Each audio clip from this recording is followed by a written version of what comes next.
unapologetic atheist interracial couple's progressive response to the fucking internet.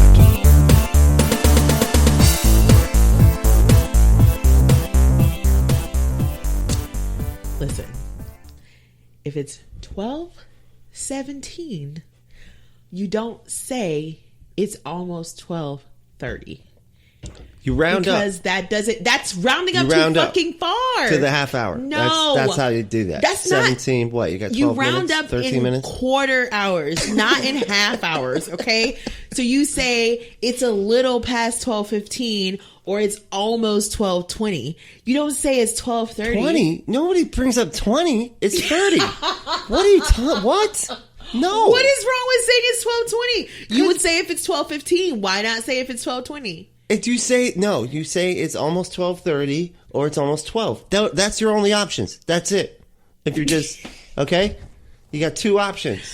I'm really glad you or don't it's like after 12 o'clock or it's 12. Work at a train station where they leave at like 12:18 and people are asking you what time it is and you're like, it's 12:30. So what is this, a fucking doctor's office? Nobody does 12:30. this other than doctor's offices. I don't know. You tell me 12:17 means it's a little past 12:15. Okay? It's going on 12:30. Going on 12:30. I left room for you to. Okay, Bro, I left you like 13 minutes worth of room. That's right.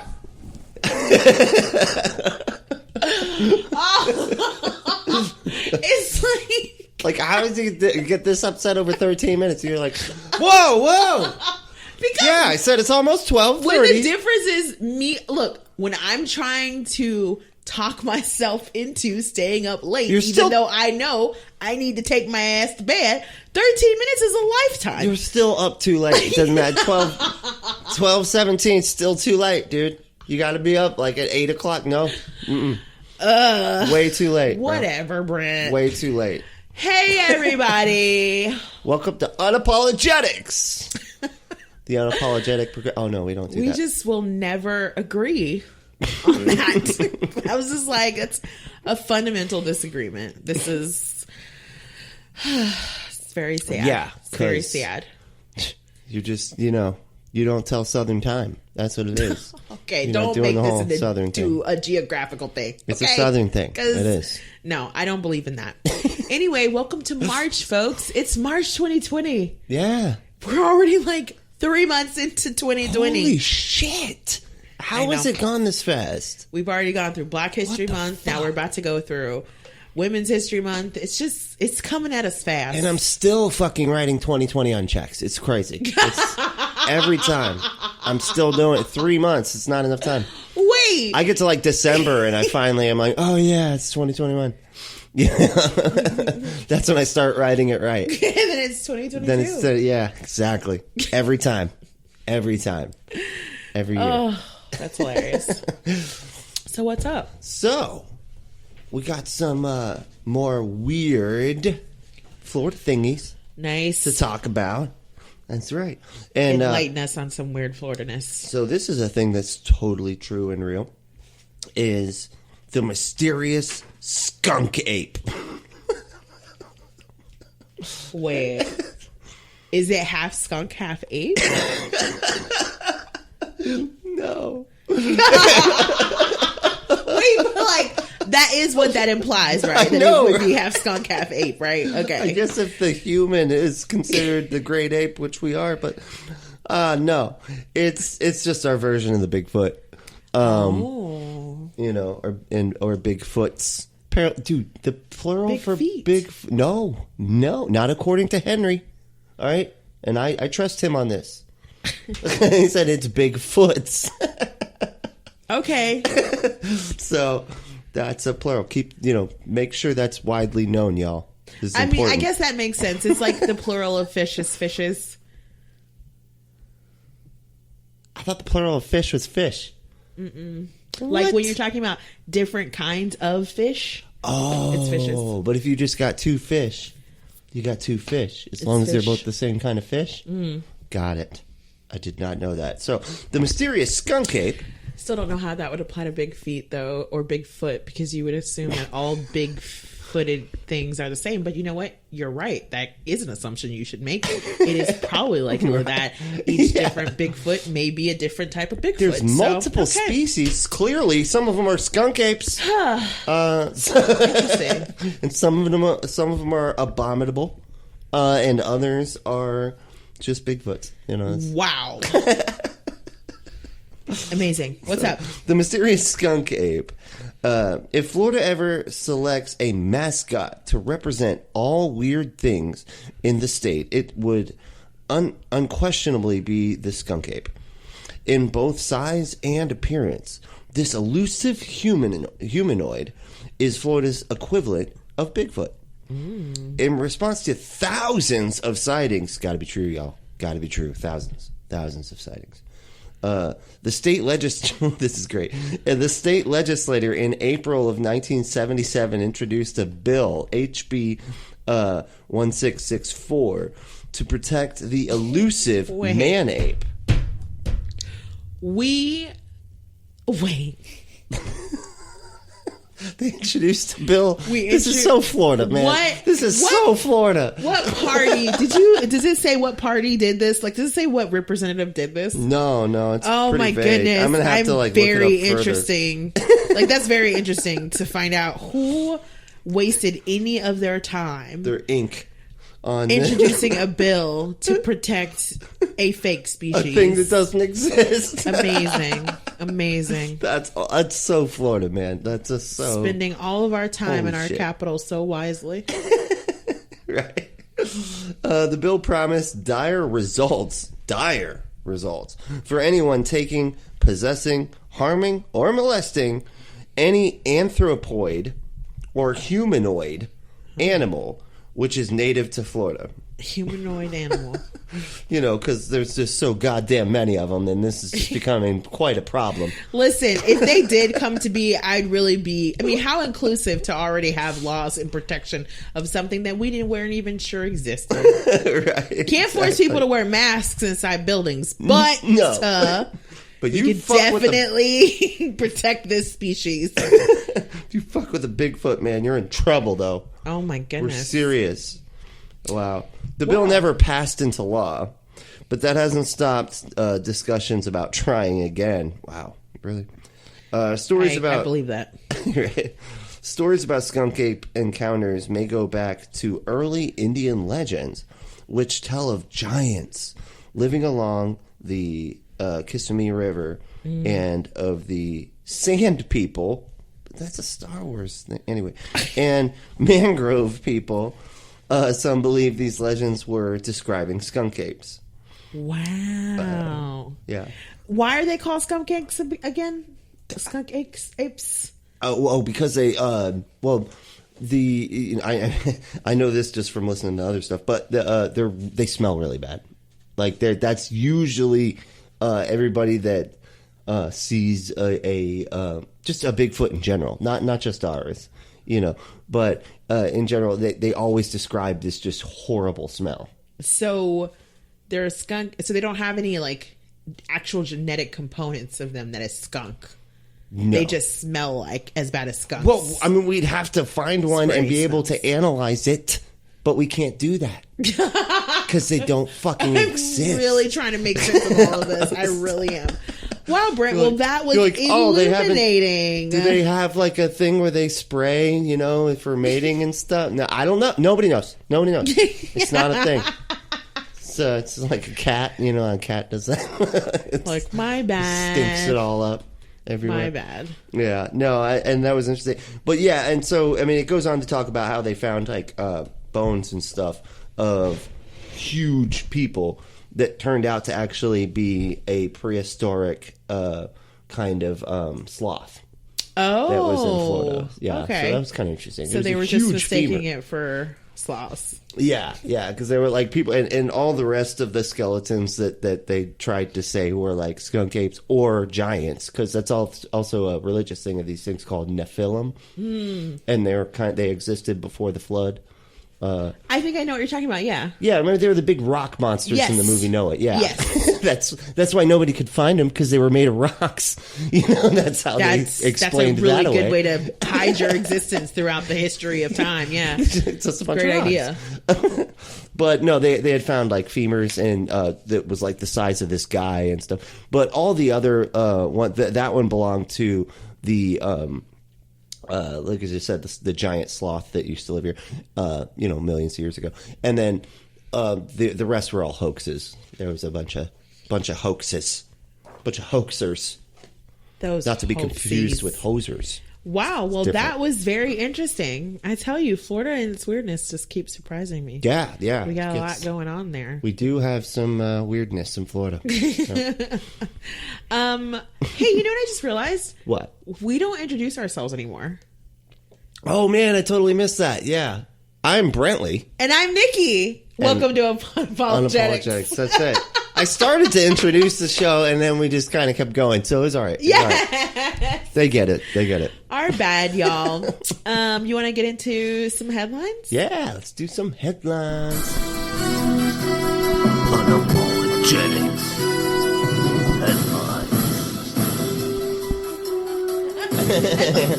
Headlines. Okay, so real talk. Yeah. It's really hard to keep up with politics right now. Right.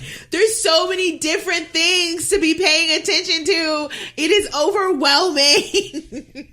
I know, right? You got Dr. Seuss's and Mr. Potato Heads, and you got legislation being I don't done. even count you that got part. People doing thumbs I don't down. even all care. I'm talking about like actual core issues. I'm talking about foreign policy. I'm talking about fucking like confirmations and nominations. I'm talking about actual executive policy. I'm talking about congressional like policy and work. And I'm talking about like, oh my God, there's so much going on. Things happening within the states, things happening nationally. It's just a lot of moving parts. Yeah, right I wasn't talking about any of that. I was talking about the lady doing the thumbs down, all kind of like. But that is a part of it. That's a part of congressional work. That's the same and Dr. thing. Seuss, I'm just saying. I mean, that has nothing to do with it. That was not any of my business at all. And fucking the conservatives were like, you're going to make it your business. And Street Fighter. See, that has nothing to do with anything. But do you know that? No, you can't even tell. Because of how crazy everything is right now. What's going on with Street Fighter? Nothing. I just made that up. But you would never know. You would never know. Right now, that's the point. That is you can make up some story about Street Fighter right now, and I'd be like, "That's plausible. That's absolutely plausible." Because you're right. This is as far as headlines go. These are wild times. These are wild times. It's been canceled because of Raiden. No, I'm just kidding. Just saying. But he is kind of offensive. I don't know. Wait, which one is Raiden? It's actually not Street Fighter. That's Mortal Kombat. But he's the one with the big hat. I could see that. But I think he's a god. I think Raiden is actually a god.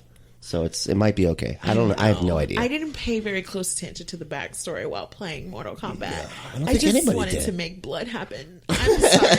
I just wanted to pull some spinal cords out. Pull spinal cords. Just pull them out. All right, that was a weird time. That was a game I played pretty. Like it was one of the few games I played extensively. It's very weird. I remember being weirded out by it at Celebration Station, and I'm just being like, "Is there blood? Times. There's blood! You can't do that! What? He ripped him in half."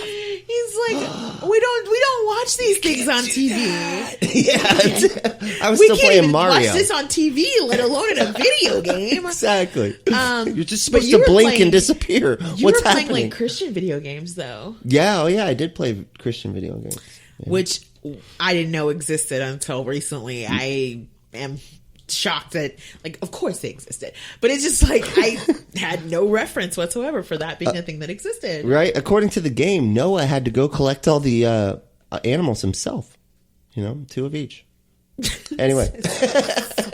How long was the game? Did it ever end? No. It's like Tetris. Just keeps going. I wonder if that like made some kids lose some faith. Like by like the 17th set of like trying to find animals, they were just like, "Fuck it, there's no way Noah did this in actual real life. I am done." Like, right. hoisted by their own petard. Yeah, they do it a lot. So Actual politics. Sorry, go back. yes. Yeah. So a 1.9 trillion relief bill has been passed for COVID. Oh.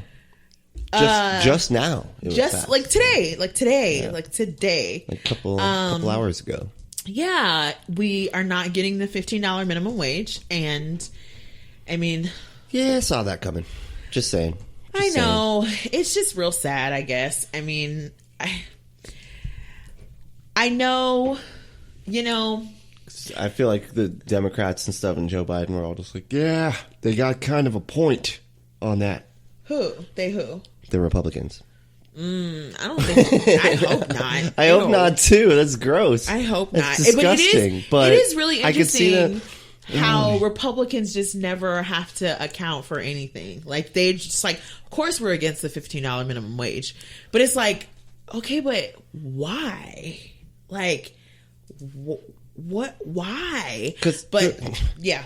They're like those two Muppet guys that are up in the top that just like, laugh Don't at you everything. slur any Muppets. But it just, you need these couple of guys to be like, no, this is stupid, this is bad, no, wrong, y'all are dumb, yeah, they're just always there. A bunch of no men, you mean? Yeah, Like, you need some exactly, no man. Yeah, I guess so. No, but it was just an interesting week good. watching, Joe Manchin play, I'm a moderate trademark, like I don't understand moderates. I'm just like, what do you want? Like what do you want? Because just taking perfectly decent or good bills and making them shittier can't be your whole reason for existing. So listen to the things that held up this vote, because this vote could have taken place earlier this week and we could have been done with it. Right. And some of the things that Joe Manchin, I guess, quote unquote, won was taking unemployment benefits down from $400 to $300 a week. Okay. And then stopping unemployment benefits on September 6th instead of September 30th of this year.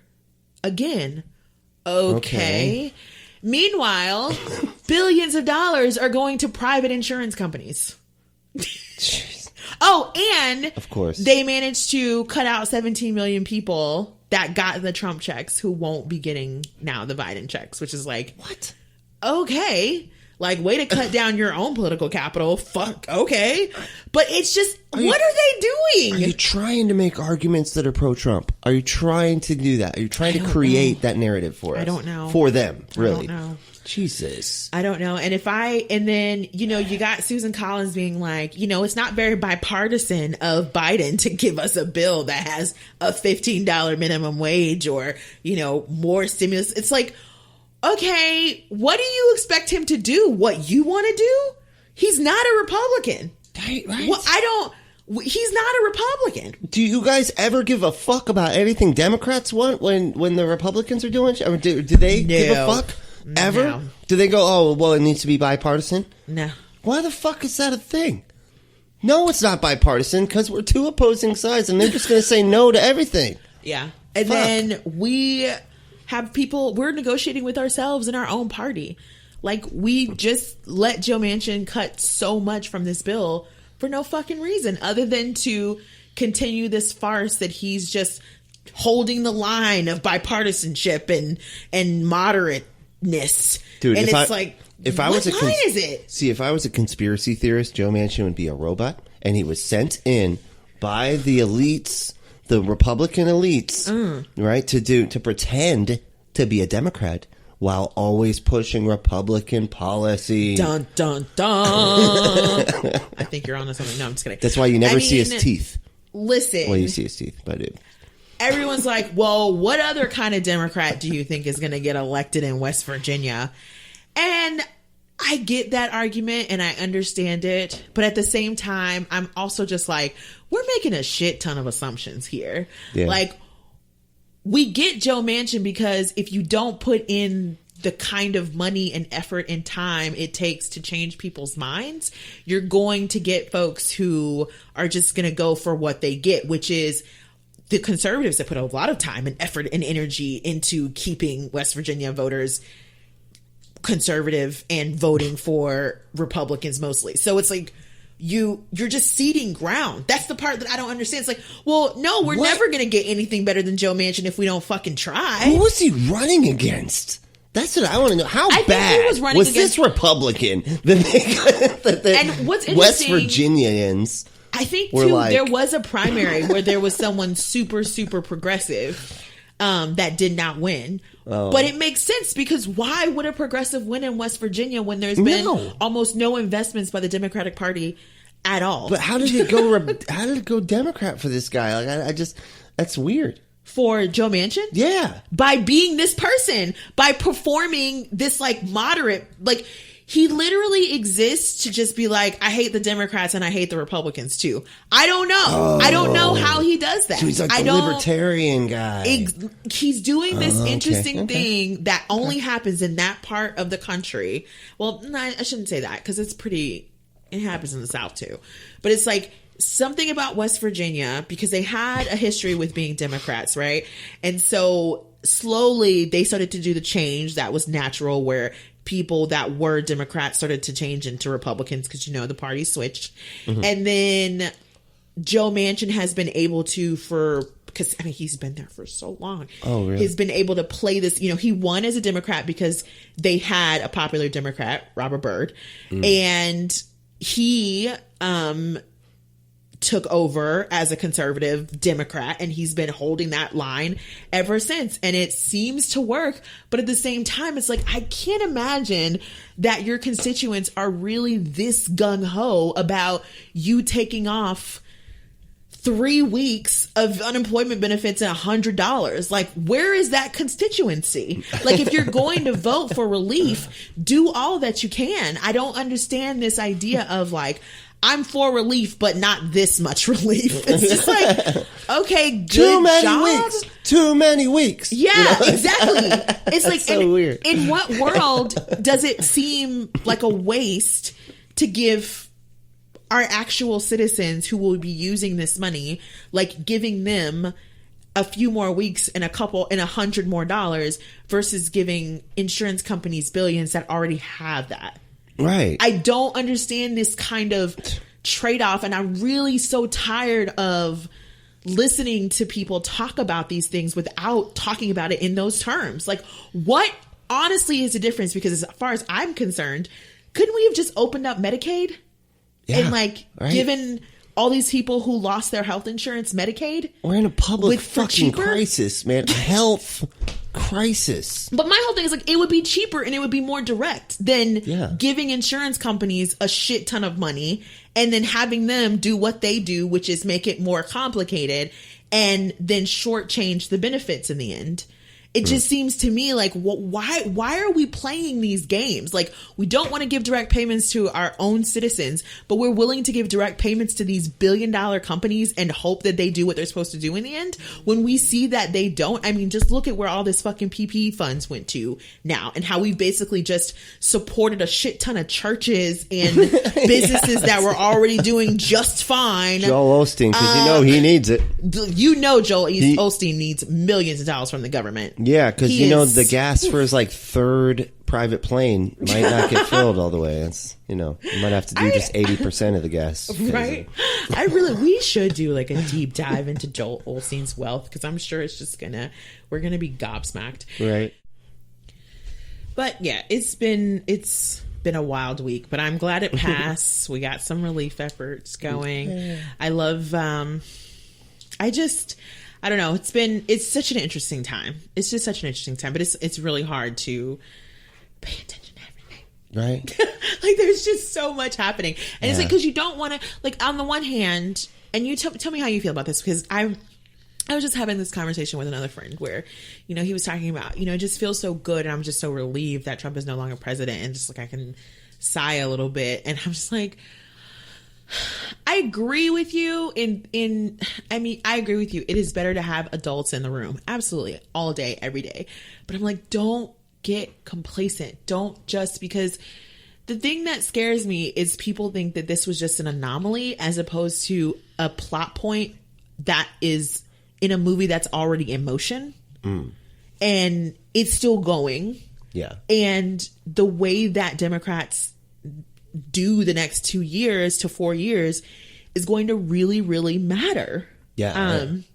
Yeah. So it's like, we got to be careful about the things that we're doing, and you need to be paying attention, because some of this shit is going to come back and bite us in the ass. Period. Point blank. You know what I mean? Oh yeah. I don't know. I mean, yeah, I could see that. Well, see, this time right now is very interesting for me, because I'd never been paying attention to politics at all up until about 5 years ago when Trump started running. Yeah. So all this is like straight up new to me. Like all of it is fucking. Yeah. I'm used to the fucking Republicans, the Sean Hannitys, you know, the Tucker Carlsons, all on the defense, you know, of like defending Trump. You know what I mean? Like, I'm not used to them just like grasping at whatever they can, you know, to vilify the Democrats, which I would have assumed that they'd be better at that the attack versus the defense. You know what I mean? The Republicans? Yeah, I would have thought they'd be better at the offense rather than defense. You know what I'm saying? No, they're really bad at governing. No. I mean, like the commentators and stuff. I would think they're be better at attacking versus defending. No, because their audience. Okay, here's the thing that is interesting. They only understand petty outrage. It seems like they don't seem to want to talk much deeper about things that actually matter, because it seems like then you're going to have to start ceding ground to like reality a little bit, and that's just not where we can be. Right. So like, it's just like, it's no wonder that the Potato Head and Dr. Seuss and all this stuff just becomes such a big deal, because it's a very easy argument to basically misinterpret and make into your own propaganda. And be like, squirrel! You know what I mean? Like, Yes. Look over here. Squirrel! You know? Exactly. So it just, no, they totally can't, because they don't know how to govern, and they don't want to get into the nitty gritty details of what's about to happen. I mean, Tucker Carlson seems like someone who's getting there, because he's doing this whole weird right wing populist thing, but I don't know. Like they don't like talking about actual policy. Yeah, while he's apparently trying to poop on stage and is constipated. That seems to be his face that he makes the whole time. Every time. I was wondering where that was going. I was like, what is... Are you pooping while you're interviewing somebody? He's just like squinting real hard and just like looking... He does. I can get it out. I can get it. Permanently gobsmacked and just morally offended. I don't need to take a laxative. I can do this. You're awful. But yeah, it's been a really wild week, but I'm definitely just trying to figure out like where are we going right now? You know? Yeah. What's next? Because I don't know. I'm kind of just... I don't know. Like when we found out about... With Trump, you kind of knew. You kind of knew. You sort of had somewhat of an idea. No, you didn't know, but you just knew it would all be a shit show. And now it's like there are stakes involved, I guess, because these are agendas you actually care about and you want to succeed. Yeah. So you get a whole lot more invested in it. Well, it was like as soon, like when he started talking about mail-in ballots, you pretty much, okay, I know what he's doing. I know what's going to happen from here on out. You know what I mean? But yeah. I don't know. I feel like he gave himself away too because he couldn't shut himself up. But I think you're right in that there is this unknown nature that's really uncomfortable. Like when when we found out that there was, bombing in Syria, it was like, oh God, yeah. Another airstrike in Syria. It's like, oh no, fuck, like. Where are we going? Like what? We have got to make a decision about what we're doing militarily and just continuing this randomness of retaliating but not getting at the root of the problem to solve it and like using diplomacy. We can't just keep like how many more wars are just going to be passed from president to president to president? Like we're getting to the point where now our military intervention, we can't even figure out who should, we know who started it, but we can't seemingly end anything. No. And it's just it's like inherited wars.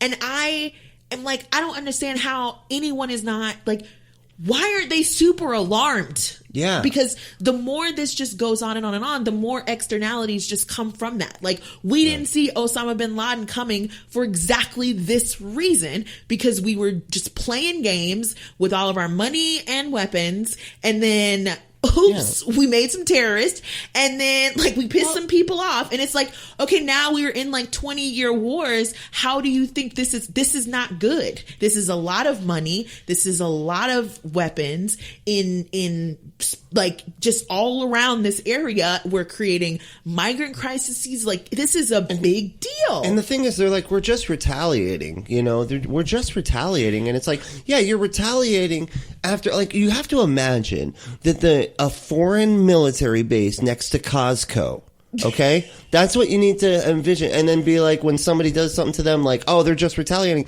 Like, why the fuck are they, you know what I mean? Why are they even doing this? Yeah. Why, this is, you know, when they say like imperialism, you know, it's like, yeah, it's like the fucking empire, dude. A Death Star out there that just puts its shit all over the place. Yep. You know, and then it's like, you play by our rules.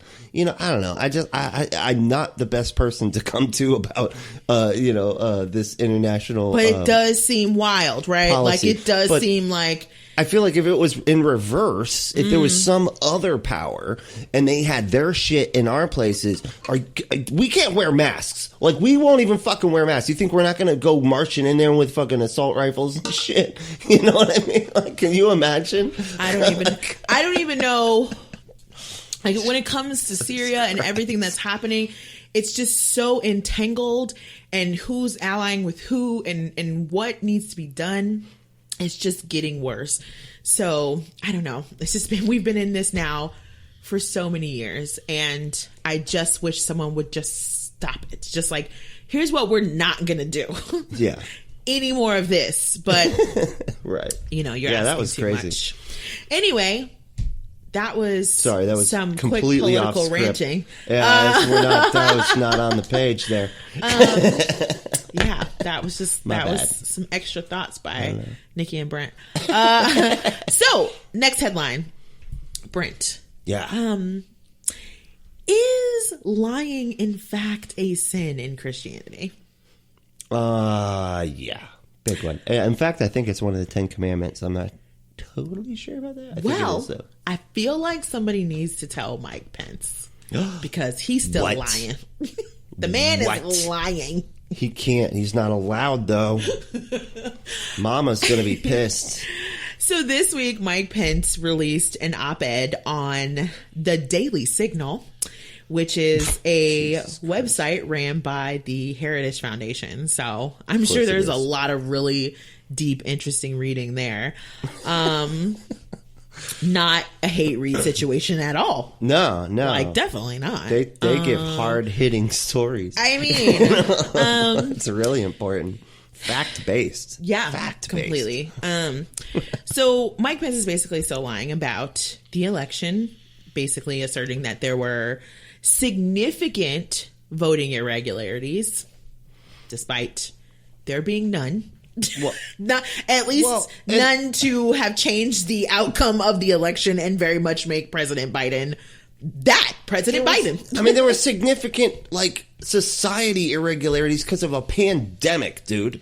Yeah. Like, holy shit. No shit. There were fucking like things that were not regular. Is that really No. I don't think he means actual fraud.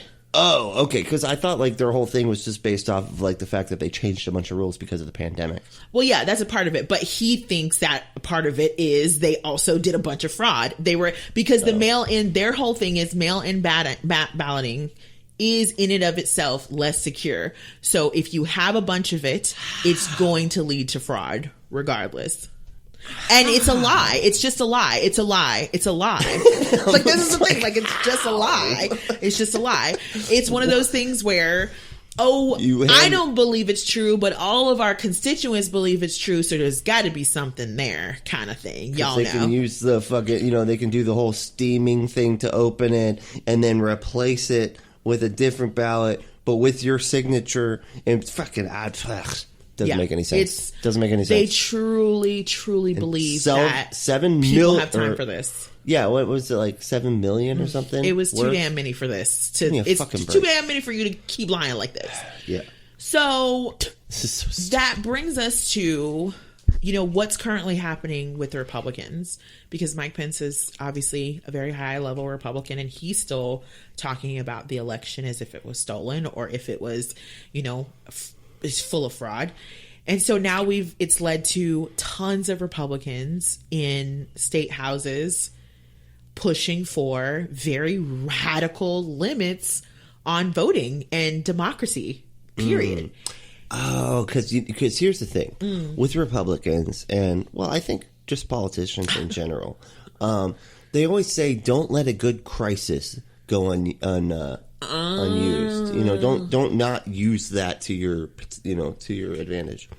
But right? it's so lying. He almost got him killed, by the way. Like that, this lie almost got you killed, bro. Bro. I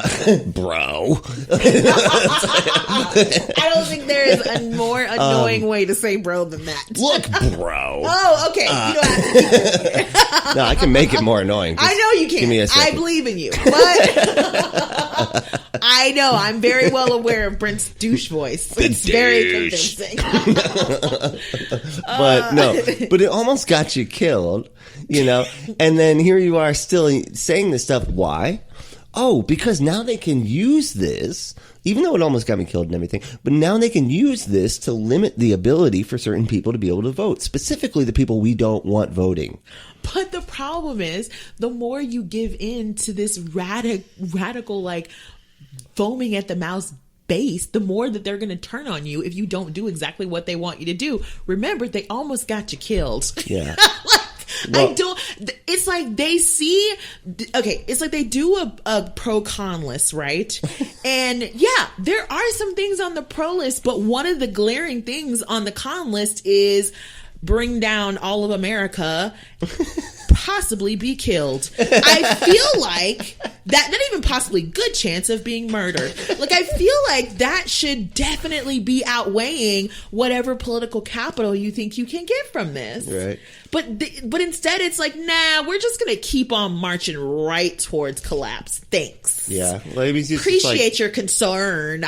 Yeah. Well, he's now unable to call for the execution of me because of, Twitter. So, I'm safe now. I'm safe. But thank you, Twitter. But I hate Twitter, by the way. All of my friends, we all hate Twitter. Like, we're all mad about it. It's a conundrum. I don't get it. I don't understand Mike Pence's long game. Yeah, I just think it's really weird that he's just still lying and still doing this. Like, my thing is, like, do you not believe in your own self enough to at least try to create something different? Like, you're a Christian conservative, you're super big on, like, being moral and upright and all of these things. Why not go and compete with Trump for, like, the stage?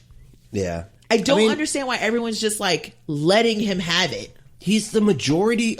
Pence is the majority of the reason. I mean, I can't tell you how many fucking people I saw or talked to that said that, well, I know Trump's a dick, but I actually am just voting for Mike Pence. I mean, that's what Christians said, but I don't believe him anymore. I don't either. I think they've been sways lying, with Brent. the wind. Like, they're fucking I think they also don't know. Yes, you know what I mean? Veins. Like, doesn't matter. Like, but are they? Maybe they're the same type of liar that Mike Pence is right now. Because they're just looking for arguments. That's all they're ever doing. They're never, like, serious about anything. I don't know. It's frustrating with these fucks. It's fucking fucks, man. It's frustrating with these fucks. That should definitely be on a t-shirt. But go to unapologetics merch /. He's just kidding. We don't have any merch. No. JK. We're not that professional. Amy with a Y. I was just thinking that. I was like, that's something that Amy would put on a cup, and I would definitely buy it because that would be a great coffee cup. Yeah. Anyway, so yeah, I don't know. I don't understand how. I don't get how they just, like, CPAC, which of course it happened in Florida. Like, Hooray, Florida, for one, just being fucking open, really. Let's be real here. We're just an open state, and that's exactly why CPAC was here, because we're just open. But then it's like, and they just let Trump come and just be like, I'm still the head of the party. Yeah. I'm here. Well, I think that's why it was here, because Trump was just like, I don't really want to drive anyway. Okay. I don't have Air Force One anymore. Okay. And gas like is everything's expensive. going to be. It's like your buddy that's mad about gas.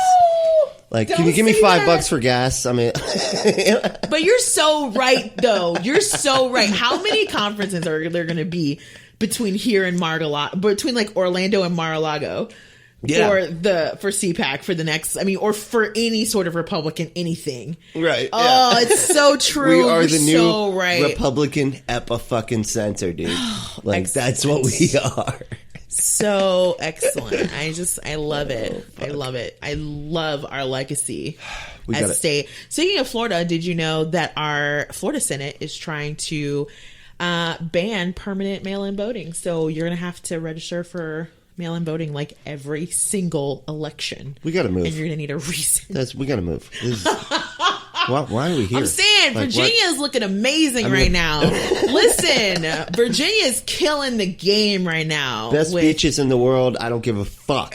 We're leaving. We're leaving. It's like you can have all these fucking beaches. Keep it. All right. Jeez. Best beaches in the world. You know Hawaii exists, I want access to voting. I want no voter suppression. You hear that? Fuck a beach. We won the best beaches again. We have really nice beaches. Hawaii's a place, man. In America. What is going on? I get that. With blue water. Blue. So blue. Hawaii is really hard to get to. Everybody's like, I don't know, I'm afraid of flying. You want to go to Florida? No, we can drive there. Hawaii is not in the contiguous United States of America. Sorry, I just had to throw that in because. But I feel you on that. That was stupid. I feel you on that. I'm like, what? I go to that beach all the time. That's not the best. What are you? Okay, your privilege is showing right now. I guess so. Like we should be grateful because we could have been freezing in any other part of the country. My point is, we gotta move. We gotta move. We gotta get the fuck out of here. Okay. What are you making the defense for? Listen, sir, we pay property taxes. We're gonna be here a minute. That's true. Kind of stuck. I know. Virginia, though, it's just how ridiculous is it to fantasize about wanting to move to Virginia? Like how Mad Max Beyond the Thunderdome have we fucking gotten when my dream of all dreams is to live in Virginia? Like, where are we going? This is just so wild. Plymouth Rock. There's a lot of history there. Oh my God, Plymouth Rock is in Massachusetts. Whatever. It's one of the founding places. I don't know history. Jamestown. That's the one. James, the thing. Yeah, but you said. I know history. You got there. I seen Pocahontas. Look. Oh, no! I was going to high-five you, but I retreat. No! You cannot have my high-five anymore. I can't stand you. You're getting a fucking History for Dummies book for Christmas or your birthday coming up because this is getting ridiculous. Britt said Plymouth Rock. It's in Virginia. Guys, they lied. They changed the textbooks. I'm actually right. Q said that. Can we please go to Biggest Be Crazy before any of your further history comes out? Because it's just. Plymouth Rock is in Virginia. Biggest be crazy and make me insane. It's all that fucked up shit they say. Biggest be crazy and make me insane. I wish they'd all fucking go away, 'cause bigots be crazy. All right. Shoulders back. Bigots be crazy. I'm sorry, y'all. My stature is not getting. I feel posture, so bad stature, for whatever your it's like. back. You're just like a full on, like if you could get yourself into a ball, you would. Yeah, it's comfortable. Okay, have you ever slept in a ball? Like, if there was like a ball that like, I feel like you could invent some sort of like beanbag that you could put yourself in to sleep. I think that would do great for people's, sleeping. Yeah, just sleeping. Just people sleeping. I agree with you. Probably that's probably right. So we're in Biggest Be Crazy. Brent, let's talk about talk about the first story. So, Prophet Robin Bullock. I just still cannot believe people just give themselves that fucking title. I'm a prophet. What? That's terrifying. I would be like, okay, bye. I'd be like, I'm a prophet too, and then God, the Lord said you're wrong. So what? Bring it, bitch. What you got? Come on. That would be a very intriguing conversation, because how do you out evidence each other when there's no evidence? Like, right? Yeah, it's like, and I could actually pull up some Bible verses for my stuff, and they'd just be like, Prince, like, I'm gonna out those are Bible you. verses I don't like. And we don't talk about those. Love to see you out Bible Prophet Robin Bullock. But what's up with this? No, there's no. I'm not a millionaire. I'm sure, like, got to have some capital to be able to do that. I think the whole point is you start doing it and you'll get the capital. Don't you know anything about churches and how they run? Come on now. I know, and I've studied L. Ron Hubbard. I should be better at this. I mean, L. Ron Hubbard, Joseph Smith. Yeah. Come on, the list is very long. So Joel Osteen. Sorry. So Robin Bullock says that Trump is still president and that President Joe Biden doesn't exist. They all know he's not real. Wow. I don't even know. And he's being interviewed by, Mr. Potato Head. His name is Steve Schultz from the Elijah list. I cannot believe you disrespected that man like that. That is so rude. He just looks like Mr. Potato Head, man. I don't know. Like, he's just got he has the exact nose. The exact nose of Mr. Potato Head. Just saying. Tom and Cecil say he looks like those two, like, bully guys. And I can't think of the name of them, like the Bruisers or something like that fight Popeye on that show. And which he does look like that. He does. I mean, he looks like a whole bunch of things. Anyway. And okay, so and Robin Bullock looks like a rehab Kid Rock. He's in rehab. It's rude. You know who he reminds me of a lot? The dude in Dusk Till Dawn that has the gun in his crotch. Oh, yeah. The dick gun. Sex machine. Yes. Yeah. That's what he looks a lot like, actually. So the Elijah List a white version. Yes. The Elijah List is a website. It is a non-denominational Christian prophetic website created by Steve Schultz in 1997 with 280,000 subscribers. The name of the site comes from the Old Testament prophet Elijah. Oh, yeah, that makes sense.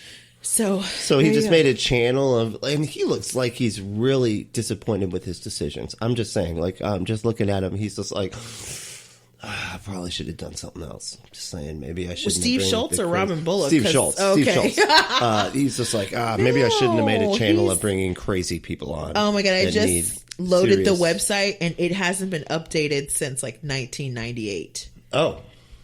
How is he still making videos? I don't know, but this website is in need of a web designer stat. Put the same web address in, but 2.0. Maybe that'll help. That's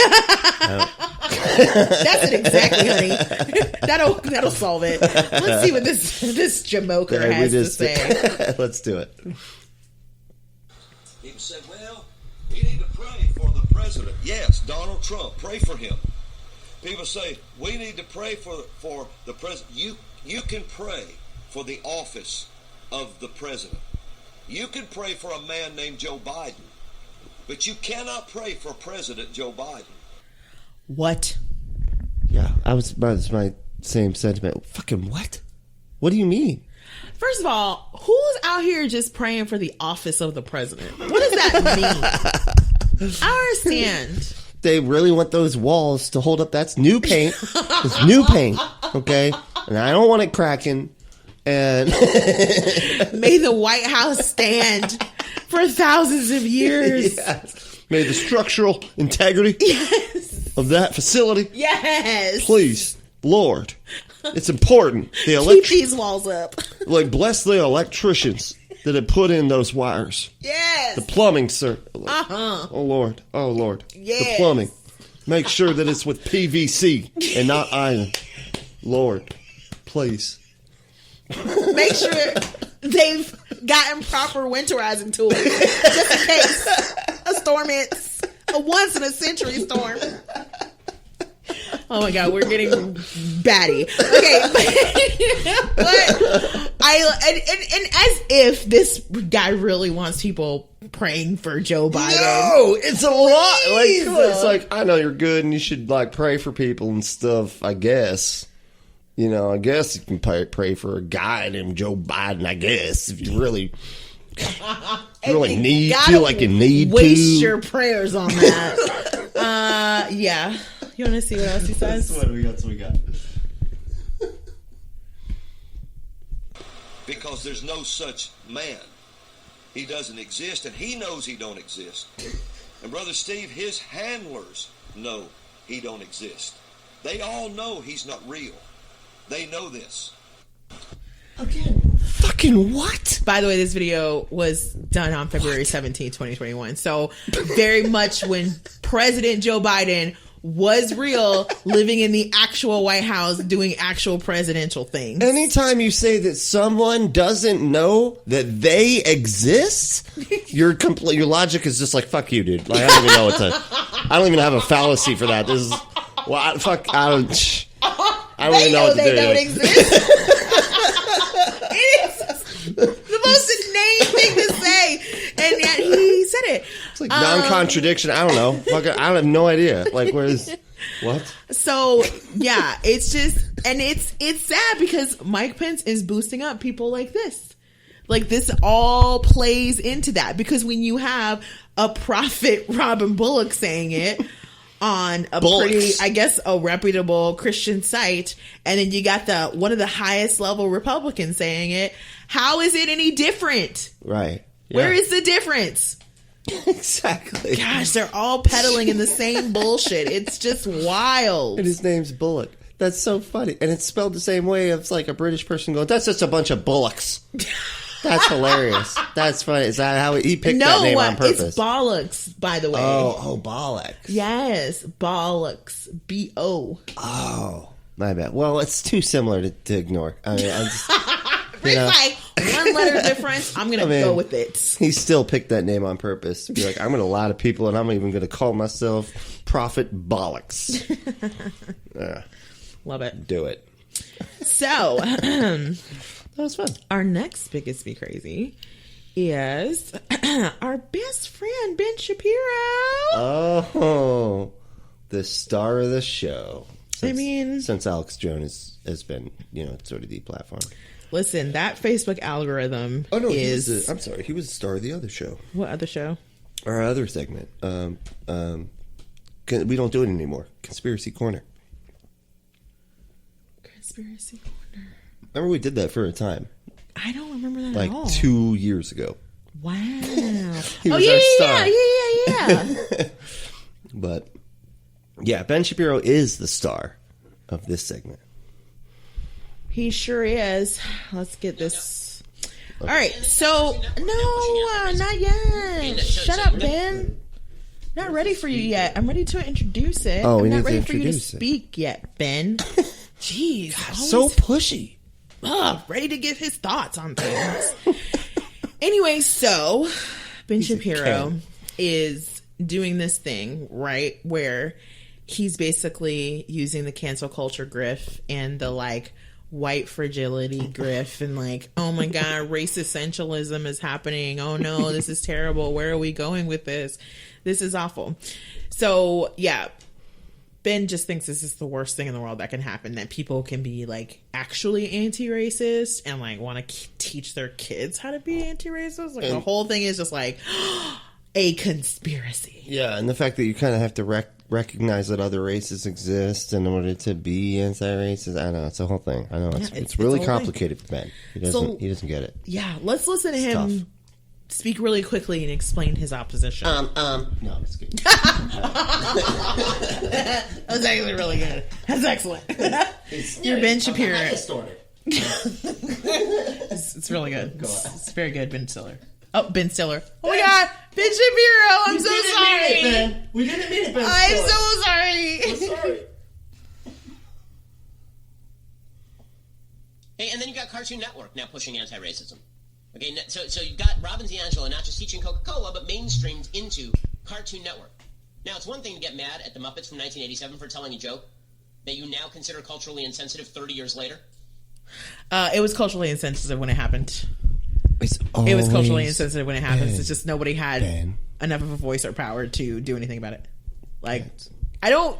Do they not get that? I don't think they do. This like it's not just this is all new. It's not just that time. Like, oh, it's a new time now, and those things are not okay.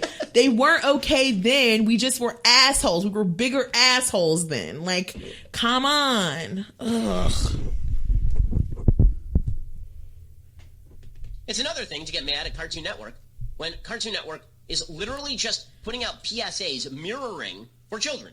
Mirroring Robin DiAngelo's talking points on racism and indoctrinating kids into overtly racist garbage. Here is the Cartoon Network pushing what is obviously racism. Well, I'm not an alien, but it definitely matters to me that I'm black. Yeah, it makes a difference that I'm white. I know the two of us get treated very differently. My experience with anti-black racism is really specific. Other people of color experience other forms of racism too. But you won't see any of that if you don't see color. Can we get a rewrite where we appreciate each other without erasing what makes each of us different? Okay, but it's gonna add a couple hours to the shoot. I can make yours open. You were rolling just now, weren't you? Can't we just slap some graphics on this and call it a day? So the campaign ends with saying "See color, be anti-racist," and it's a Steven Universe thing, and which is like. He clearly knows nothing about Steven Universe because that's the whole, like, that's part of the whole thing with Steven Universe is like everybody having differences, but everybody coming together and like loving each other anyway and loving the differences and the similarities.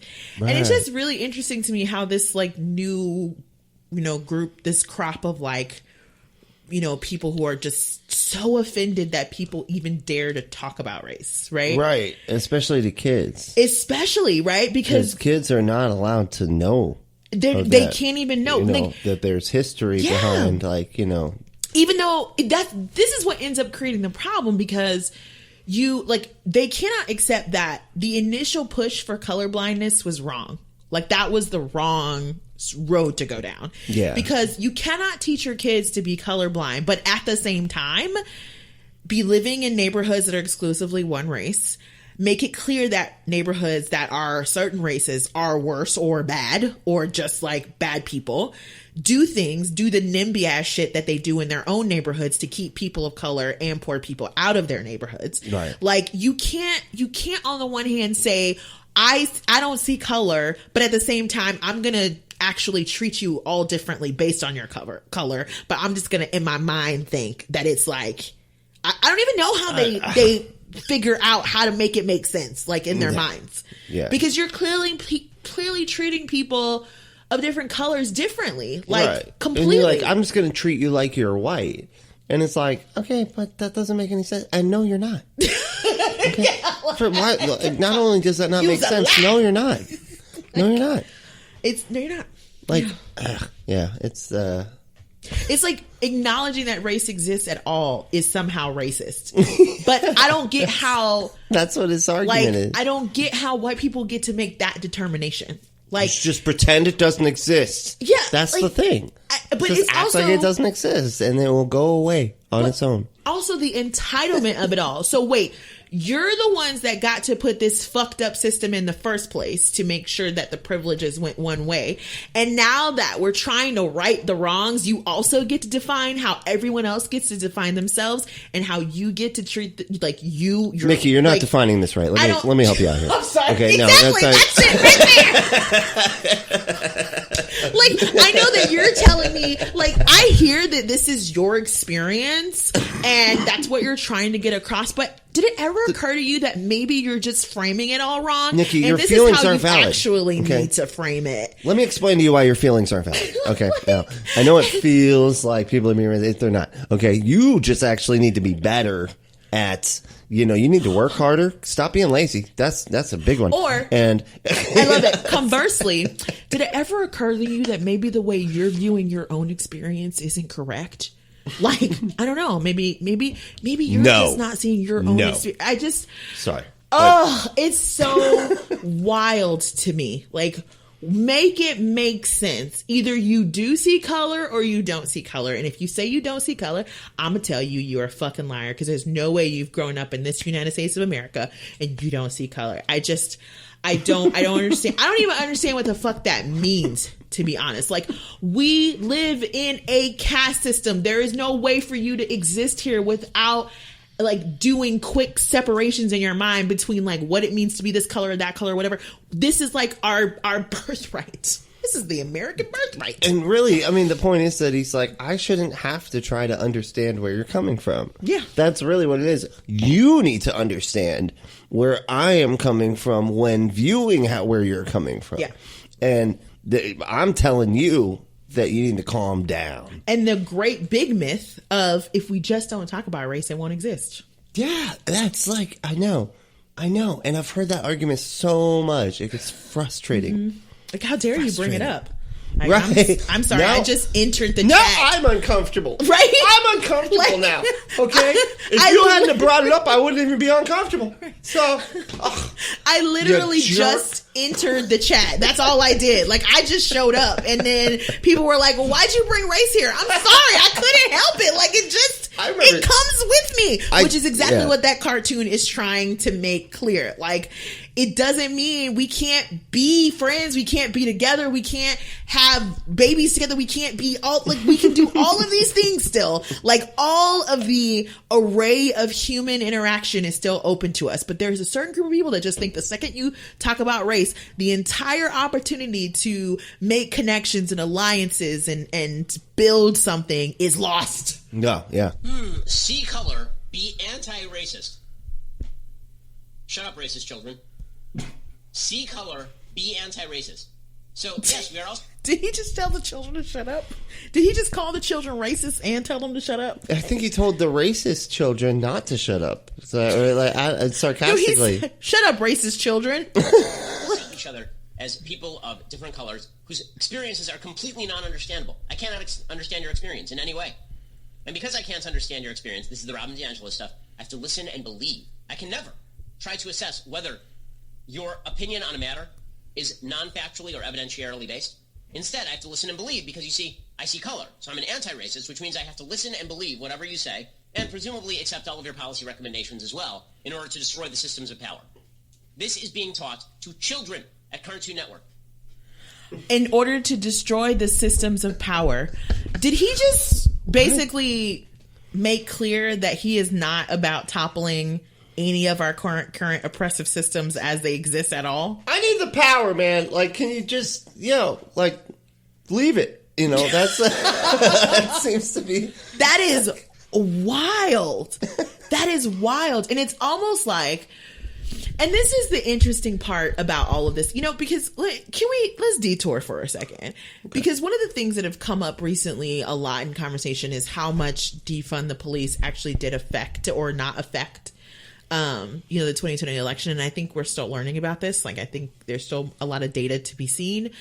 But what's interesting to me is I'm listening to a podcast right now about the Long Island Police Department, and it's related to the Long Island serial killer. Long Island is white as fuck, okay? And they were dealing with a super, super corrupt police department, Okay. And there's no shortage of podcasts and journalism that details all the bullshit that police departments around the country get up to. Like how much justice have not been served, how much corruption is there, how much they're costing municipalities and cities and states and all of these things and counties, how much it just... Like they're putting entirely wrong people in prison and like just like the Long Island Police Department had like a 95% confession rating or some shit like that. What? And you don't even get that. Yeah, like it's like obviously all of this is wrong. Like it's just all wrong from the top to bottom. And then so what that means occurs to me, people are just confessing to Yeah. their crimes 95% of the time. That's definitely that's real. So Jeez. what's apparent to me is the reality is the way that we have structured police departments in the vast majority of our country isn't working, right? Like Right. it is in some ways not responsive to the people it purports to protect. And they can get away with some fucking serious injustices because of the nature of the work that they do.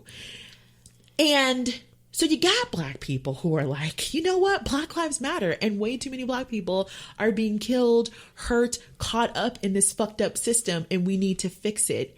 And then you have a majority of white people that are just like, listen, we know it's a problem, but we don't think it's actually that big of a problem for you. So would you sit down and just shut the fuck up? It's And just like that's- 7 of them per department, I guess. And that's the wild part. Is like, No, here's we're not an going to get rid of that actual- 7. No, that's not what I'm saying. But like, we're here's an saying- actual systemic issue where it's clear that yes, it is not just a black person problem, but it is disproportionately affecting black people. And so then you have a group of courageous black people who are like, no, fuck this, stop it. And we're going to use our voices to change this. And instead of white people just being like, finally, somebody said something. Let's all get behind this and fucking do this. We got some momentum now. We don't like these fuckers either. Let's figure this shit out. Right. But instead it's, would you sit down and shut up? It's not that bad for you.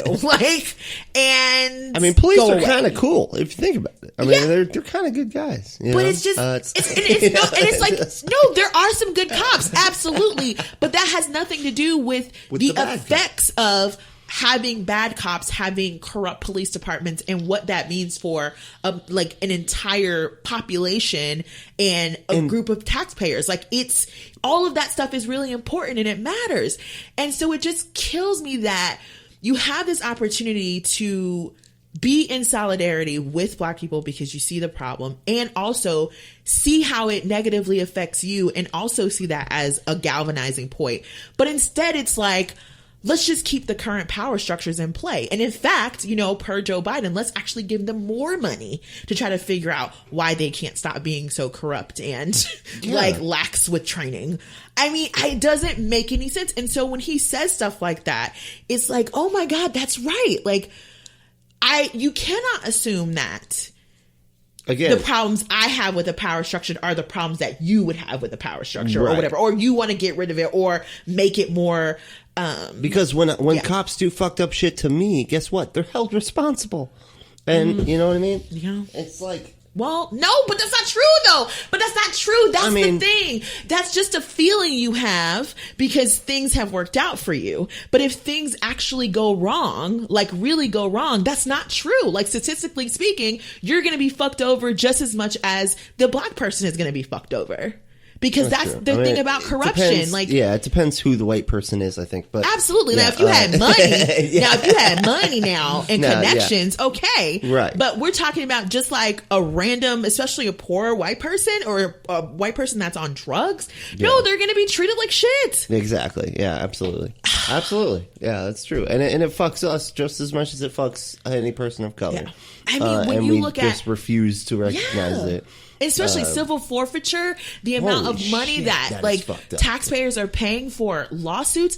There is no way to have this conversation without seeing that it is disproportionately affecting us all and the system needs to change. But instead, it's more of an opportunity for people to say, sit down and shut up than to actually do something about it. And I think the tides are changing because, I mean, you know, you saw like all of the protests around the fucking world. Like, we're not even talking about, like, it's almost like police departments are extensions of the state, and they sometimes do really shitty things to the people they're purported to protect. I don't know. All over the world. Like, I mean, it's wild. But yeah, it's just listening to him. It became so clear when I watched that clip of like, oh my God, there's so much work to do. There's so much more work than just like this cartoon. Because on the one hand, like, you're going to have kids who, like, it's going to help, obviously. But then there's still these assumptions that are just underlying so much of the way that we do things in the country. And getting to that point where we can get everybody to see that, like, seeing each other's race is like the first step into seeing each other's common humanity. And when we do that, that means we're going to push each other's for better institutions. And that's the part where it's like, whew, we got to keep going. Yeah, exactly. Yeah, exactly. Because no one deserves that treatment. It's not just about better treatment for Black people. It's largely about that, but it's not just about that. It's about better treatment for everyone, because no one should have to go through this shit. Right. No one should have to go through this. Yeah. Bitch, Shapiro, you fucking suck, dude. Be better. Be better. Just be a better person. I don't know. I mean, like, can you just like and okay. I hate the way they keep bringing up Robin DiAngelo like she's the beginning and end of all conversations on anything to do with anti-racism, and like White Fragility is the only book that's ever been written about racism or like the way white people respond to things. Just now, 10 minutes ago, okay? And now everybody wants us to have to listen to one person that created this whole scenario that never existed before this. Oh, it's really, really it's sad. sneering of the highest order. It's really quite sad. And it's like, and it's not even that I want, you know, I don't know.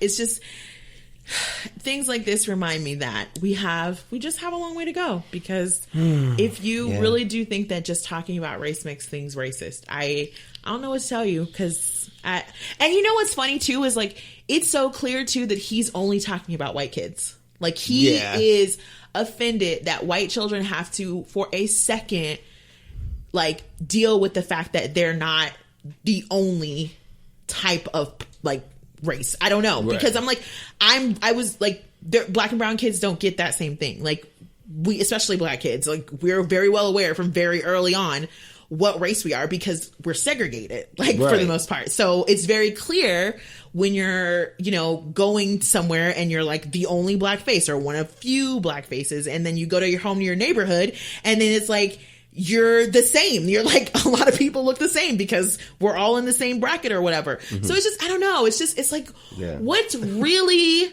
the problem here? Like, what is really the problem here? Because that's actually... Can we be more plain? You were saying, like, that's actually helpful to Black kids. To be like, I could actually be me, you know? And that's... Sometimes it depends. You know? Oh, yeah. I don't know. Like, I was bringing up what you said. I mean... So, we there's this, like... There is a difficulty... Both come with their own issues, obviously. Like, I am not in support of segregation in any way, shape, or form. But there is this idea of, since we live in this, history has happened, right? Yeah, it just is what it is. Like, history is where it is. And it's like, do you want to live in a neighborhood full of a bunch of Ben Shapiros saying things like this? Or do you want to live in a neighborhood where people at least see you as a human? So, yeah, Ben Shapiro doesn't get it. He doesn't want, you know, anybody to be able to recognize who they are without him being able to tell them they're not allowed to be who they are. That's Ben, is just being able to say you're invalid, and that's it. And that's his right. And it's really sad as coming from someone who is a conservative Jewish person, because you would think, like... You've also, like, go back one generation or so, and I'm sure there's some horror stories. Like, Why do you, I don't understand why you would not. Okay, all right. All right, then. So you're basically telling the Nazi that they can tell you're not valid. You get that, right? Yeah. That's the whole point. I don't know. But it's okay if it's for black people, I guess. I don't think he gets it. I don't think he gets it. I don't know. I don't know. I just think that conservative money, that conservative welfare is just real attractive. Man. It just it makes gets you to say some wild shit, man. It just that rationalization that goes on. The wealth rationalization is just insane. Yeah, spending your lifetime cloaking for the worst among us. Like, right? What? Repeating their arguments. Life is too short for that shit. Creating the arguments for them. Yes. And that's your job, man. Creating arguments for people that think that you shouldn't exist or be out of the country. Because you think current power structures are perfect. Oh, my God. All right. Real sad shit right there. Yeah. Some type of way? Some type of way. Some type of way. Some type of way. Yeah. It's a fucking motherfucker, man. You fucking feel some type of way. Yeah. Okay. Some type of way. Mm-hmm. Oh, I think I'm first. You're first this time. I was first last time. So we take turns, y'all. You act like you're hosting like the quiet hour, stormy quiet hour. Look, this week on the stormy quiet hour, we're going to talk about raindrops and the way they sound. Listen to this. Did you hear that? No, because it's calming. I don't know. I was like, I'm just gonna let him go. I thought you were gonna interrupt me at some point. Nope. I was like, I'm gonna let him take this joke all the way to where he wants to go. My some type of way this week is so CPAC happened. What a wild ride. What a wild ride. I mean, from the booing of the lady who was like, please wear your mask indoors, to the non-ironic golden statue of Trump. Like, it was a joke, American flag shorts, by the way. American boxing flag shorts. They were like boxing, like seriously, he was going boxing. I'm like, I swear they're Rocky's pants, and from the third one, like you are offending both the U.S. flag code and all of Christianity. What are you doing? To that very sweet woman that did her rendition of the Star Spangled Banner. Hey, all keys matter, okay? Because it's they all you gotta hit them all. Woo! That is a hard song. Oh man, poor to thing. Trump just being like, bitch, I ain't going nowhere. I'm out here. Yeah. Talking about shit that don't make sense. It doesn't need to. He doesn't really have to say much. So CPAC was wild, but what I thought was really wild about CPAC is, and just because like Republicans and what they're doing right now, is that they truly believe that they are the party of the working class. Like, it's a real thing. They are really pushing for this. Between Senator Josh Hawley, and Senator Ted Cruz, they are, and Marco Rubio, our little Marco Rubio, they are really pushing for this moniker of being the party of the working class. So I just want to play this clip really quick of Ted Cruz, fresh off of his Cancun vacation. In Orlando, Florida, even though this was a really important week for Texas, because apparently the other senator from Texas, John Cornyn, was in Texas during CPAC. Because why? There was a fucking national emergency. You know what I just realized? It's like, I'm sort of busy right now. I can't make it. I'm like, I gotta go somewhere else. They're like, really, man? Like, this is CPAC, bro. Yeah, People are dying and stuff. And missed out on some important votes that happened in the Senate so that he can be there. You know, whatever. We can't tell them what their priorities are because if their own bosses won't tell them, what do we matter? So, real quick, let's listen to Ted Cruz at CPAC talk about what kind of party the Republican Party is. He gets to decide. Mm-hmm. And the Republican Party is not the party just of the country clubs. The Republican Party is the party of steel workers and construction workers and pipeline workers and taxi cab drivers and cops and firefighters and waiters and waitresses and the men and women with calluses on their hands who are working for this country. That is our party, and these deplorables are here to stay. I love how he left out teachers. Of course not. You can't. They don't have any calluses. They just have like that cheap glue. It's really satisfying to peel. No, what they do have is like every peel. type of cold strain, flu strain ever in existence within them because they're like constantly around all these goddamn sick kids. Anyway, first of all, they're called servers. You just don't have to say waiters and waitresses anymore. You can just say servers. That really bothers me. But anyway. No, those are things that the internet's come from. It just bothers me so because like the English language already has solved this for us. Y'all are just so lazy. You don't even want to use the English language as it already exists. Like, what does that tell you about anti-intellectualism? Like, fuck you. But anyway, what I was saying is, okay. Ted Cruz looks First like of all, a weirdo. He looks like a creeper. He's a creeper. You know what? He seems to really enjoy himself, and so he seems more comfortable with himself with the beard than he was without it. So yeah, he never did his stand up. He's like, no, baby, look, I got the beard now. I can do my stand up, and it's going to be phenomenal. What stand up? That what he just did. That was fucking stand up. What? I've done stand up comedy, and it says, once the crowd ain't feeling it, shout louder. That's how you do it. That's the whole jam. My bad. I didn't realize. Yeah. Thank you for letting me know.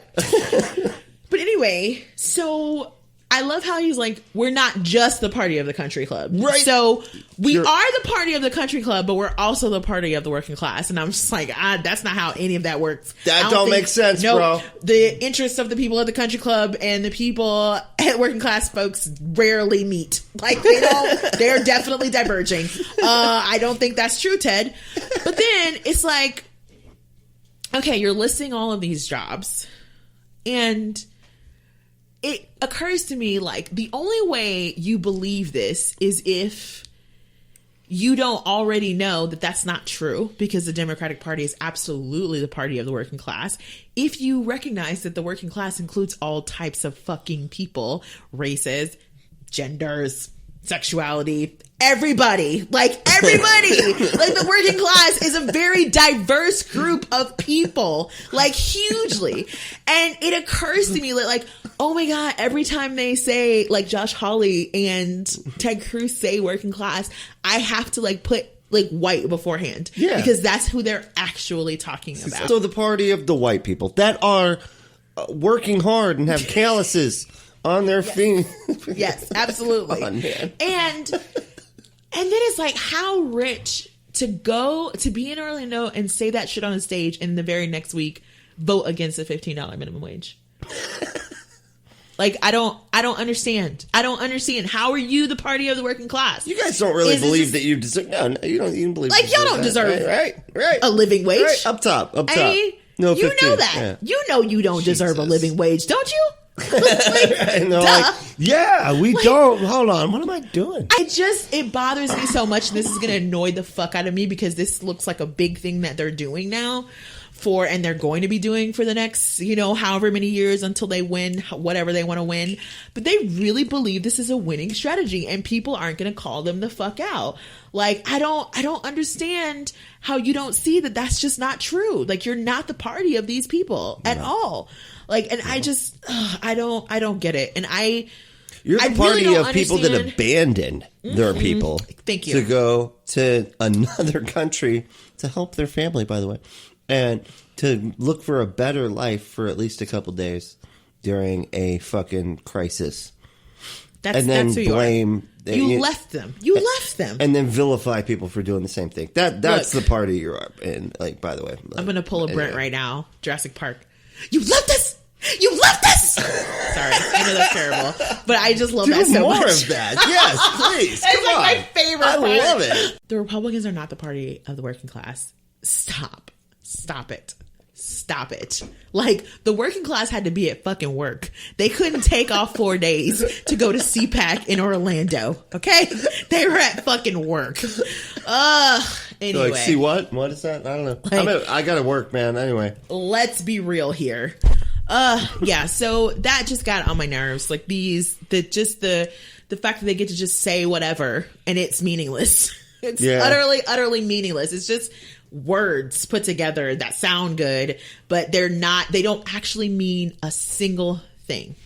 Yeah. So, yeah, that was my some type of way. Like, that's just not real. Stop being that person. Right? Yeah. Ugh. I feel you. Yeah. You know, he is... God damn. He is just one of those... He's a deplorable. Like, he actually... like. You heard him say it. Definition of the word that he's using ironically. And you heard him say that, right? That, like, we're the deplorables. Like, they've legit just taken that word and made it their own. And I just find it to be... like, y'all could have found anything else. Like, it's not cute. It's not funny. Especially considering what happened on January 6th. Especially, like, the more that we're learning about the shit that Trump's administration got up to. You don't get... like, this is corruption. This is just so much corruption on such a large scale. And they want to talk about it like it was just, you know... them taking, like, they were just doing what they doing right by their constituents. Come on. Please. You don't give a fuck about your constituents. This isn't about them. You only give a fuck about them as far as that you can get them to elect you. Right. But as soon as you're elected, you go you go to Cancun. That's what you do. You go to Cancun. They die. Yeah. Oh, God, it's sick. And then make a joke about it. And then joke about... less than a week later. Oh, man, it was such a bad joke. Like, as someone who loves jokes, I do. I love jokes. Jokes? It's like, I'm a stan. I'm a joke stan. I fucking love comedy. That's like one of my favorite things. And I study it. I watch it. Like, I'm obsessed with it. But, oh my God, that was bad. That was all conservative comedy. It's just unnecessarily bad. It's very bad. Like, there's ways to... Anyway, I'm not even going to go into, like... how to do conservative comedy, because I don't want somebody to pick that up and then try to do it. You know, Britt's like, that's a nuclear bomb I'm not going to create. So large that if I irresponsibly just put this out on this podcast, someone's going to take it and start a TikTok channel and it's going to be over. Don't split that at him. No, that's nope, not doing it. Brent, with great power comes great responsibility. Right. I'm proud of you. Sorry, but conservative comedy always, it's not possible for it to be funny. Okay? Y'all hear that? Yeah. It's not possible. No, my some type of way is Seitan Bruggencate. I don't know. I hear people say it really fast, so it's hard to like decipher what they're saying. Seitan Bruggencate. See how I did that? Yeah. There's no way you'd know how it's spelled. Anyway, but Sai has stepped down. He stepped down, and he was forcibly He was forced to step down, I think. That means someone found out when they weren't supposed to find out. So, Sai did a debate with Matt Dillahunty, and I actually got this from the Friendly Atheist blog, and they actually have the debate posted up there if you want to watch it. And great website, but it is. But he, and he did this argument, and his argument was all just based upon him finding clips of Matt Dillahunty basically talking about solipsism, which if you don't know what solipsism is, it's the logical conclusion, or the logical conclusion of skepticism. So if you follow skepticism to its logical conclusion, you get to solipsism, which is I don't know anything, basically. Fair enough, right? And so Matt was always like, I can't be, there's no possible way to be absolutely certain of anything. And in that sense, that sense, very specifically, that I can't be absolutely certain of anything, that's how I'm a solipsist. So but if you have evidence and you can demonstrate that what you're saying is true, then I got it. Then I'll accept that as a proposition, basically. Anyway, so he did this clip where he was showing, it was Matt Dillahunty and the co-host, and they were like talking about, to a caller who did not seem like they were a solipsist. That was the point. And then all of a sudden he was like, well, I'm a solipsist. And they were like, what the fuck? You're a fucking solipsist? And he played that clip and then later he used a clip where Matt was like, well, I'm kind of a solipsist.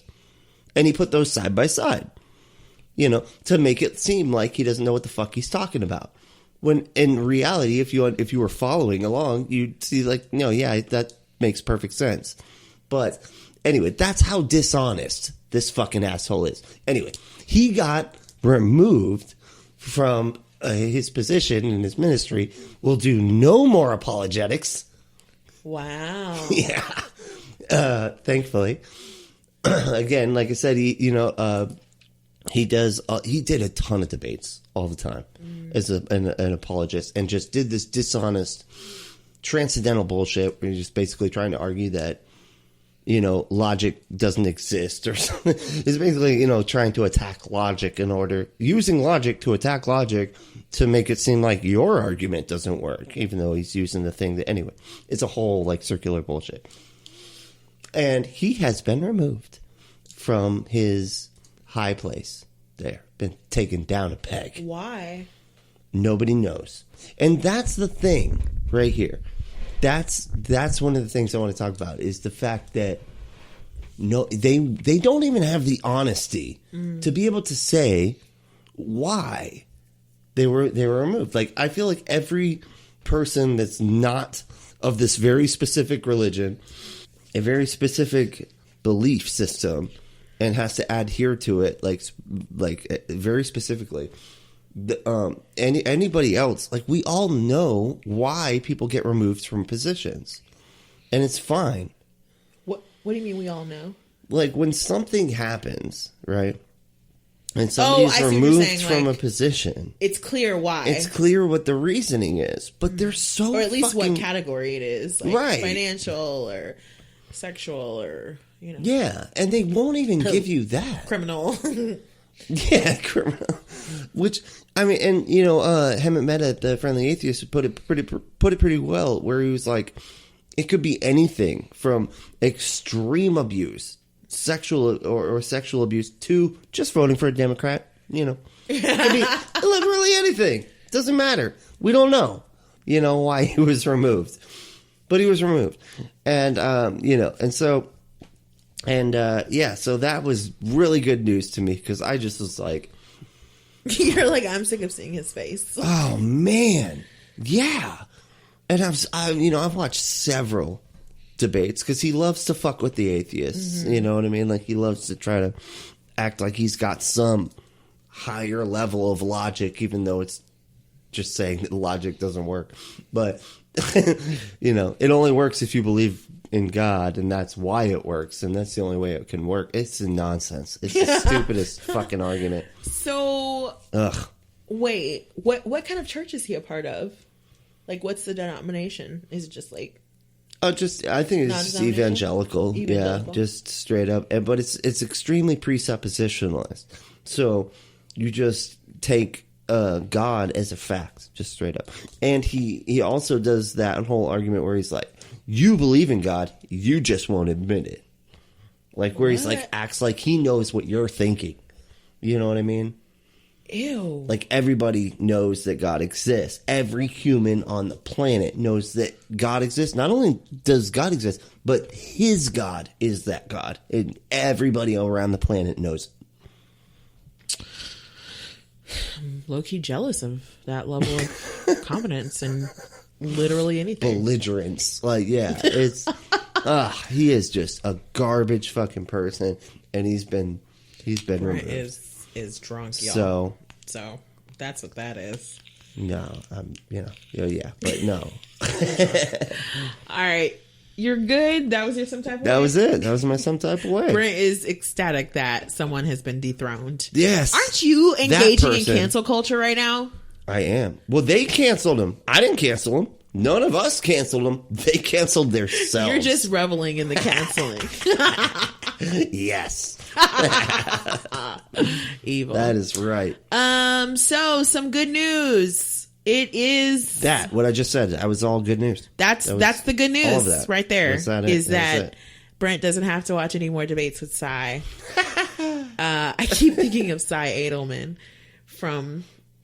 Don't do that. Don't even compare them to man from. Damn it!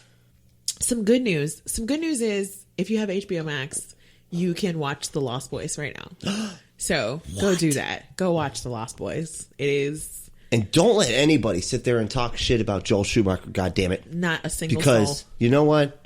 Don't let them do it. Fucking, I just was watching something where Sam Cedar was sitting there saying that he shouldn't have been allowed to make movies when he saw Batman in the 80s. And it's like, God damn it, do you not remember Lost Boys? What does he mean Batman in the 80s? Joel Schumacher didn't do any 90s, Batmans I'm in sorry. the 80s. 90s. Oh, okay. I'm sorry. My bad. You're right. And that's still up for debate because what's his name was also doing Batman movies in the 90s. Who? I just framed it that way. He said, "Oh, Tim Burton." Thank you. Yeah, you're right. Well, no, those were 80s. But they were not. What, Batman Returns was not 80s? I'm pretty sure Batman Returns was like 92. You could be right. What you want to bet? You could be right. I will bet you $1. Let's do it. I'll bet you $1. I put it in Batman. That'll be a great movie. Batman. Yes, no, it was 1992 on the dot. Damn it. Okay.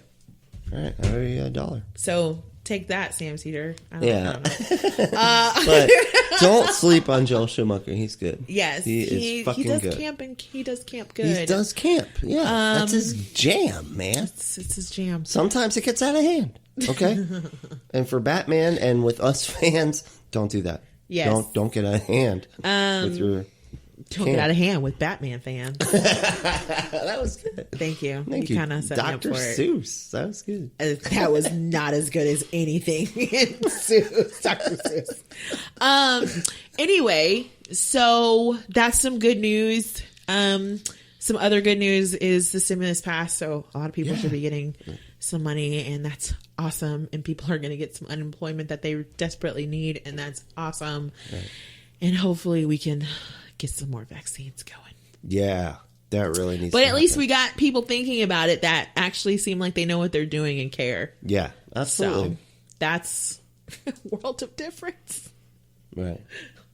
A whole new world. A new fantastic point of view. I know, we what can a just keep song. running. Anyway, so announcements. If you aren't already, please make sure that you are listening to Brent on last podcast of the Valley. Left of the Valley. Last podcast at the Valley. I love it. What the fuck? It's you because you keep talking about fucking Henry Zabrowski. Stop. I love Stop. Henry is Stop. Great. He's my friend. Left of the Valley, y'all. It is Left of the Valley 2.0. It is awesome. I'm so happy for y'all. It is so much fun. So definitely make sure that you're checking that out. Where can people watch that and listen to that, Brent? There's a couple of places you can go to. I think right now it's up on YouTube. Left of the Valley 2.0. But definitely check out their the old catalog of like the old show. Mm-hmm. It's an excellent show. I mean, they do. We've been on a few episodes. Oh yeah, we were on. We had a great episode where we did some Canadian trivia, and let's just say, your girl did pretty good. Yes, Nikki got every one. I did pretty good. I got 0. But I don't even know American. This one still thinks Plymouth Rock is in Virginia. So it is in Virginia. Okay, watch Pocahontas. You haven't seen. Clearly, you haven't seen the bringing up Pocahontas. Okay, well, they were on Plymouth Rock, when they. It was in Virginia. It was just a rock that looked somewhat like Plymouth. Like Plymouth? The Plymouth Rock. No, I mean, you can tell Plymouth from the other rocks, okay? I mean, it's a real clear distinction there. I cannot believe you let a Disney movie form your idea, like your geographical and historical knowledge. Hey, stop. You can see the colors of the wind. All right? On Plymouth Rock. On Plymouth Rock, that's right. Virginia. Patrons, thank you so much for hanging in with us. We got some great content coming, some extra content coming for you this month. Happy Women's History Month, everybody. And Brent. Yeah. Where can people reach us? Oh, I was about to, and then I realized that we really need to just like record that part and play it. I don't understand why we're doing this every single episode. No. we say it every time. That's the deal. I mean, our contact info, not our goodbye you're right. message. You're absolutely right. We should actually record that. Yeah, no, that must remain in real time. That must remain live. Yes. Unapologetic666@gmail.com and go to patreon.com/unapologetics, spelled like the show. And we're on Facebook. We have an underground party. You just have to apply because it's pretty exclusive because, I don't know, Republicans do it. So we're trying to just, fit in. But so check, send us a request for that. And yeah. And on Twitter, I am Brent Lee Allen 1. He's a great follow, y'all. And yeah, I do some. I mean, be prepared. Some of his shit is real inappropriate. He comes at you fast, but he's a great follow. Yeah. So follow us there. But yeah. So, Nikki. Yeah. What do we say to the haters, discriminators? Use that enunciation, yeah. Masturbators, shamers. Okay, you fucked that up. Do it. You gotta do it. See, this is why I don't do it. What do we say to the haters, discriminators, and masturbator shamers? Fuck off. Masturbators, shamers. Like what? The myriad masturbators that are being shamed. Woo! I mean, that's technically correct, but Masturbators, shamers.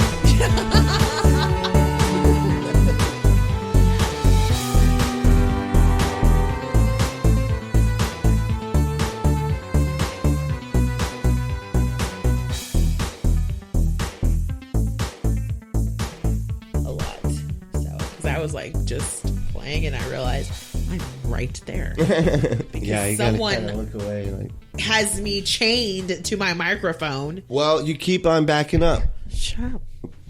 She's not actually chained. No, I don't. Y'all. She's not chained. I'm actually physically chained. You can take the headphones off. That's, it's not hard. This is a Black Snake Moan situation.